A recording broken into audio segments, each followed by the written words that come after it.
The last one on my list is stacking realities, and you've heard me do this 100 times. I remember the first time I saw stacking realities being demonstrated, because, and actually you've seen this in many, many different places. The first time I ever saw it demonstrated was on the two Ronnies, when Ronnie Corbett would start telling one story, and then he would break off into another. And I remember he was telling this story about going to it was a golf day, and he was sitting in his big chair and telling this story, and he said, you know, because his stories were personal accounts of things that had happened. Just like when the first time I saw Bandler training, he literally walked up onto the stage, sat down, and you got to understand, he had like loud rock music playing and that sort of thing, and you know, 500 people in the room, really, you know, and they'd really got the energy up. He walked up on the stage, sat down, and then said, I remember the first time I ever saw Milton H. Erickson, MD,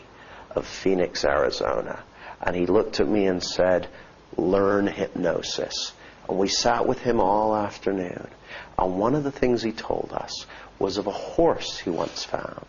Apparently, he said, I was walking home from the farm one day, and I came across this horse. And it had a saddle, and it had reins, but it had no rider. And we didn't know where it was from. And so what he did was he got up on the horse, and he took the reins in his hand, and he guided it back onto the road, and the horse just started walking. And every time they came to a crossroads, he said, the horse would stop. And he said every time the horse stopped, he would just wait.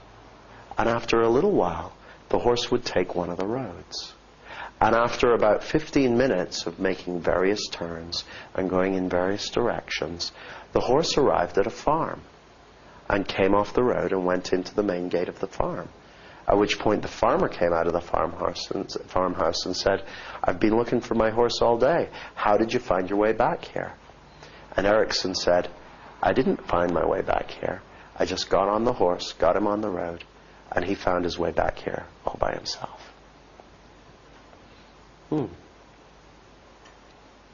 So, stacking realities is the process of opening one loop, then opening another, then opening another, then opening another, and it puts people into an altered state.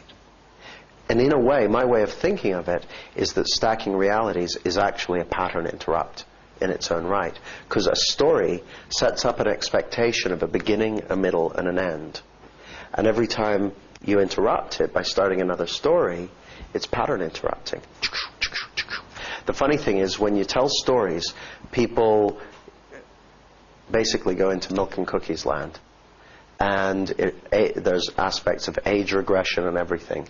So stories are a really good way of getting people to go into a trance. Yeah. And there are various things you can use them for, but the most basic way of using them is what I've just demonstrated, which is literally just a way of getting people to go into a trance. You can use them for chaining states. You can use them for doing embedded therapeutic work. You can use them for various things. Stacking anchors. Is the quotes pattern, is that a loop, really? In a way, yeah. It's like embedding a second reality in one reality. If I'm saying, you know, I was saying, you know, I'm telling you some information, and I say, I remember hearing Richard Bandler once say, I've started telling a story. And then I'm dropping another reality, which is the message, into the story. Yeah.